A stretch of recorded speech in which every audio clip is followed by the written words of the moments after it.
मैं कंफ्यूज हूँ। शायद आपको लगे मेरी कंफ्यूजन एक दूर करो तो कर सकते हैं। एक कंफ्यूज हूँ, मुझे एक बात समझ में नहीं आती है। हिंदी में बोलता है, एक बात है जो मुझे समझ में नहीं आती है, शायद आप समझा दो। हालेलुया। कि बहुत से लोगों को मैं देखता हूँ, सुनते सब है कि ये गलत है, फिर भी गलत क्यों करते हैं, मुझे थोड़ा समझा दीजिए। Hallelujah, hallelujah. अच्छा ये बताइए, यहाँ पर जितने सारे लोग बैठे हैं, गाली देना सही है? बोलिए, सब बोलिए, अपने मुंह से बोलिए। झूठ बोलना सही है? गलत है। दोष लगाना, सोचिए फिर क्यों करते हैं? हालेलुया। क्यों ऐसा होता है? कभी आपने सोचा? ध्यान न देने के कारण ऐसा होता है। हालेलुया। न ध्यान देने के कारण जब परमेश्वर मूसा की जब सेवकाई गई, जब यहोशू को सेवकाई स्टार्ट होने वाली थी, तब परमेश्वर यहोशू से कहता है, ये व्यवस्था की पुस्तक, सब ध्यान दीजिए, सब ध्यान दीजिए, इधर कोई बात मत कीजिए। अगर कोई बात करेंगे तो आपके द्वारा वचन चोरी हो सकता है। हालेलुया। सोचिए, जब मूसा की सेवकाई खत्म हो गई, तो जब जैसे ही यहोशू की सेवकाई स्टार्ट होने वाली थी, तो परमेश्वर उससे बात करते हैं कि हे यहोशू, जो व्यवस्था की पुस्तक है, तेरे चित्त से उतरने न पाए, इसमें तो रात और दिन तो ध्यान देना, इससे मनन करना।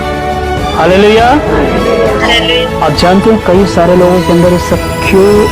आप जानते हैं कि गाली देना पाप है, आप जानते हैं झूठ बोलना पाप है, आप जानते हैं दोष भी लगाना पाप है, आप जानते हैं कि झगड़ा करना भी पाप है, फिर भी आपसे होते हैं। तो मैं आपको बताऊं, सबसे बड़ी बात है आप उन चीजों के ऊपर ध्यान नहीं देते हो।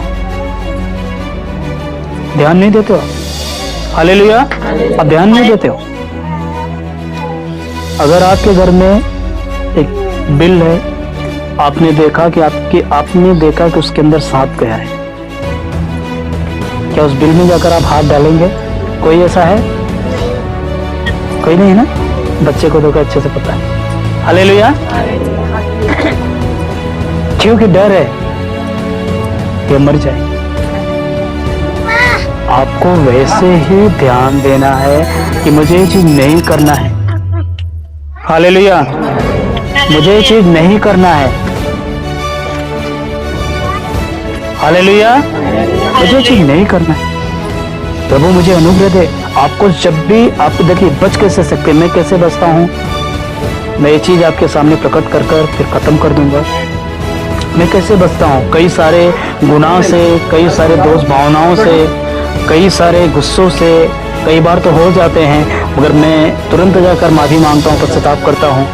एक बचने का एक रीजन, जो रास्ता है, मैं आपके सामने रखूंगा। हालेलुया। अब देखिए बच्चे, हालेलुया। जब भी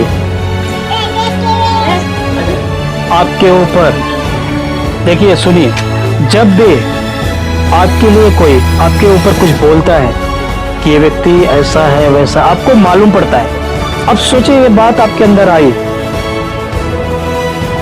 अब आप भी चाहते हैं, आपके अंदर से प्लानिंग चले कि मैं भी इसके लिए कुछ बोलूं। निकलने से पहले अंदर ही खत्म कर दो। निकलने से पहले अंदर, सांप को बाहर आने मत दो। हालेलुया। सांप को बाहर आने देंगे ना तो उसका विष आपको बहुत सारे लोगों के अंदर दिखाई देगा। अंदर ही उसे खत्म कर दे। हालेलुया। जो भी कुछ बोलता है, आपके अंदर कुछ आपके लिए उठता है कि मैं बोलूं इसके लिए, खत्म कर दो, मार दो उसको अपने अंदर। बाइबल साफ साफ कहती है परमेश्वर का पुत्र इसलिए प्रकट हुआ कि हर एक शैतान के कामों को नाश करे। और बाइबल ये भी कहती है जो मुझे सामर्थ देता है मैं उसमें सब कुछ कर सकता हूं। आपके अंदर वो सामर्थ है, आपको उसने सांप और बिच्छुओं को रौंदने का अधिकार दिया है। जो भी कुछ आपके अंदर उत्पन्न करता है आपका स्वयं पाप के लिए खिलाफ के लिए उत्पन्न करता है, शैतान आपके अंदर विचार डालकर उत्पन्न करता है, तो ये चीज बोल अंदर ही आपके अंदर वो अधिकार है, उसे खत्म करो। हालेलुया, खत्म कर दो उसे, बाहर मत आने दो उसे। हालेलुया। तो ध्यान दीजिए आपके अंदर ऐसा मन ना हो जो जीवते परमेश्वर से दूर कर दे। बाइबल कहती है सबसे अधिक तो अपने मन की रक्षा करो। हालेलुया। जो भी इसके अंदर आता है सब मत आने दीजिए। हालेलुया।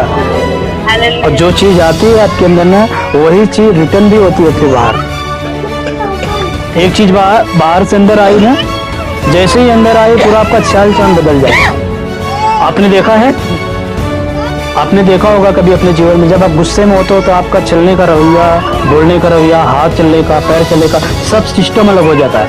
जब आप शांति से भरे रहते हैं देखते हो आपका पूरा अंग, आपका पूरा बदन कैसे रहता है, कंट्रोल में रहता है। हालेलुया। कैसे कंट्रोल में रहता है। हालेलुया। तो जो भी आज आपने वचन सुना है मेरी आपसे रिक्वेस्ट है, मेरी आपसे विनती है कि इसे घर पे जाकर प्रार्थना जरूर करें कि प्रभु हम ऐसा बनना चाहते हैं। हम उस स्त्री के समान बनना चाहते हैं जो मन फिराते हैं। तो इस स्त्री ने वहां पर आपके ऊपर दोष नहीं लगाया कि तूने मेरे विषय में सब बोला, क्या तू जानता मैं ऐसी हूँ। वहां पर नहीं, उसके समान नहीं बनना है कि सुनकर उसके पीछे प्लान बनाए कि ये मेरे विषय में सब कुछ जान गया है, अब मैं इसके लिए क्या करूं, कैसे इसको खत्म करूं। नहीं, शैतान पापी मूर्ख हत्यारा है, मूर्ख भी है। हालेलुया। मसीह लोगों के जीवन में बहुत तकलीफ लेकर आता है। हालेलुया। मगर वो तकलीफ लेकर आता है किस लिए कि आप मसीह से पीछे हो जाए। मगर प्रभु उसी चीज को इस्तेमाल करता है, हम और मजबूत हो जाते हैं।